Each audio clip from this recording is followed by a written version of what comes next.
Assalamualaikum warahmatullahi wabarakatuh. Selamat pagi anak-anak ibu.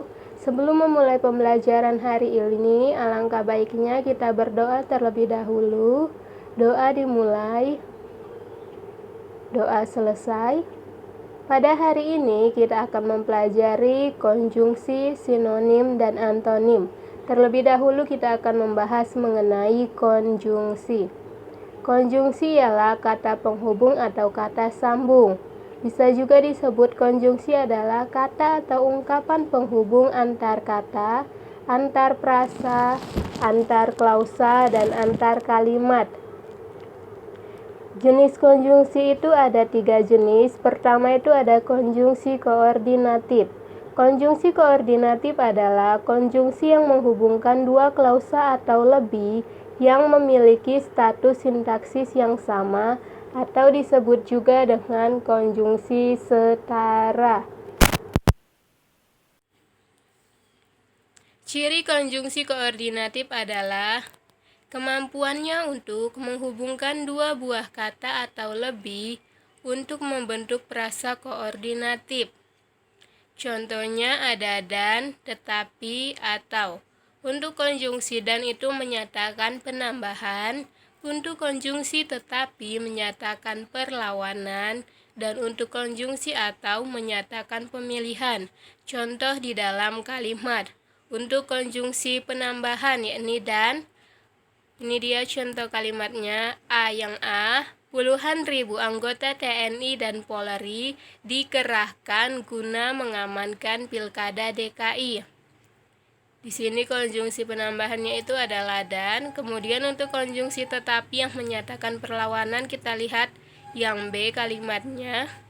Tidak hanya kehilangan rumah, tetapi ia juga kehilangan seluruh anggota keluarganya.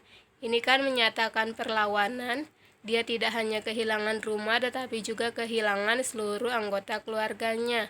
Kemudian untuk konjungsi atau yang menyatakan pemilihan, kita lihat kalimat yang C.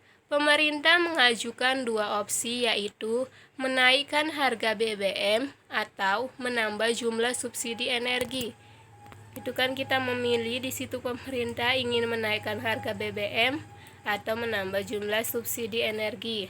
Selanjutnya yang kedua ada konjungsi subordinatif. Konjungsi subordinatif adalah konjungsi yang menghubungkan dua klausa atau lebih yang memiliki status sintaksis yang tidak sama atau konjungsi bertingkat. Contoh konjungsi subordinatif dalam kalimat itu pertama ada konjungsi sehingga, itu ada di kalimat A. Kakaknya belajar demikian tekun sehingga ia dapat peringkat pertama. Kemudian untuk konjungsi supaya kita lihat kalimat yang B. Peraturan tersebut dibuat supaya tidak ada siswa yang membolos. Kemudian untuk konjungsi jika kita lihat kalimat yang C. Budaya kita akan diklaim oleh bangsa lain jika kita tidak menjaga dan melestarikannya. Itu tadi contoh konjungsi subordinatif. Selanjutnya yang ketiga ada konjungsi korelatif. Konjungsi korelatif adalah konjungsi yang menghubungkan dua kata, frasa atau klausa, dan kedua unsur itu memiliki status sintaksis yang sama. Konjungsi korelatif terdiri atas dua bagian yang dipisahkan oleh salah satu kata, frasa, atau klausa yang dihubungkan.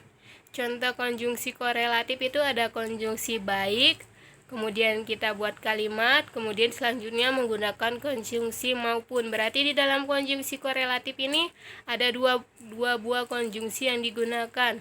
Kemudian yang kedua itu ada konjungsi tidak hanya, kemudian ada tetapi. Selanjutnya bukan hanya, melainkan. Ini kita lihat contoh konjungsi korelatif di dalam kalimat.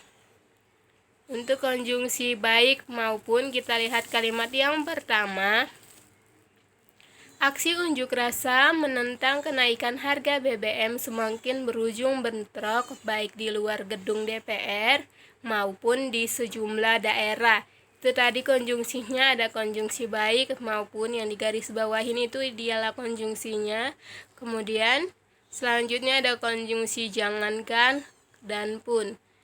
Kita lihat kalimat yang ketiga, jangankan teriak, berbicara pun suaranya tidak bisa keluar. Itu tadi dia contoh konjungsi korelatif. Selanjutnya kita masuk ke materi berikutnya, yakni sinonim.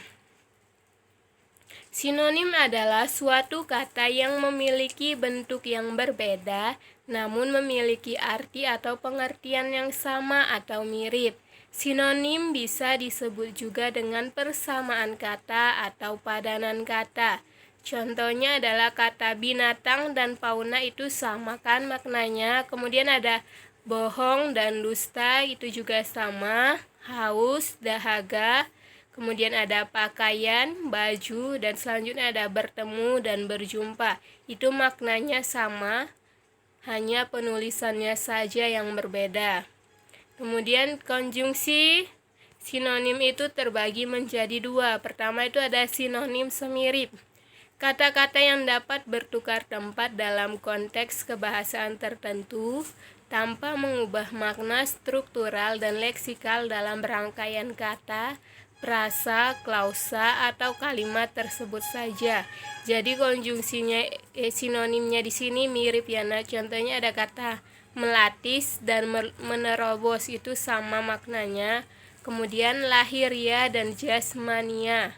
Selanjutnya ada sinonim selingkuhan, yakni kata-kata yang dapat saling mengganti dalam satu konteks kebahasaan tertentu saja secara struktural dan leksikal. Contohnya ada kata lemah dan lemas. Selanjutnya kita masuk materi berikutnya, yakni antonim. Antonim adalah suatu kata yang artinya berlawanan satu sama lain. Antonim disebut juga dengan lawan kata.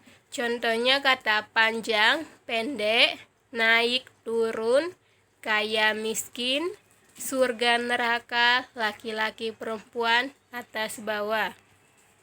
Antonim itu terbagi menjadi tiga. Pertama itu ada antonim berpasangan, yaitu kata-kata yang secara makna jelas bertentangan karena didasarkan pada makna pasangannya, sehingga tidak bisa dipertentangkan tanpa kehadiran makna pasangannya. Jika salah satu unsurnya dinegatifkan, tidak secara serta-merta memunculkan pasangan. Contohnya kata berdosa dan suci. Itu kan dia berlawanan karena dosa dan suci. Kemudian ada kata suami dan istri, itu juga berbeda. Kemudian pembeli dan penjual. Selanjutnya antonim melengkapi, yakni kata-kata yang secara makna bertentangan, tetapi kehadiran makna salah satu kata bersifat melengkapi kehadiran makna yang lain. Contohnya ada pertanyaan dan jawaban, kan di sini saling melengkapi, ada yang bertanya kemudian ada yang menjawab. Kemudian yang kedua itu ada mencari dan menemukan. Selanjutnya ada antonim berjenjang, yakni kata-kata yang secara makna mengandung pertentangan, tetapi pertentangan makna ini bersifat berjenjang atau bertahap ataupun bertingkat. Contohnya ada kata dingin, hangat, panas. Itu kan bertahap kan nak. Pertama itu dingin, selanjutnya hangat, selanjutnya ada panas. Kemudian kaku, lentur, dan elastis. Selanjutnya ada mahal, wajar, dan murah. Selanjutnya ada asosiasi. Asosiasi itu tergolong ke dalam perubahan makna. Makna ini adalah kata dengan makna-makna yang muncul karena persamaan sifat. Contohnya, hati-hati dengan tukang catut itu. Karena tukang catut dalam kalimat di atas itu tergolong kata-kata yang maknanya asosiatif. Begitu pula dengan kata kacamata. Kacamata dalam di sini menurut kacamata saya perbuatan kamu tidak benar. Ini juga dia masuk ke dalam asosiatif. Sekianlah pembelajaran kita hari ini. Tugas kamu nanti, silakan buka lembar kerja yang nanti akan saya berikan kepada kamu dalam bentuk Word. Kemudian kerjakan tugasnya di dalam lembar kerja tersebut. Selanjutnya, kirim tugas itu melalui WhatsApp. Jadi di handphone kamu semua itu harus memiliki aplikasi WPS Office, baru kamu bisa bentuk Word, bisa buka Word yang nanti akan saya kirim. Jika ada pertanyaan nanti silakan ditanyakan melalui grup saja, dan tugasnya dikirimkan ke dalam grup langsung ya nak, dibuat namanya. Sekian pembelajaran kita hari ini. Wabillahi taufiq wal hidayah. Wassalamualaikum warahmatullahi wabarakatuh.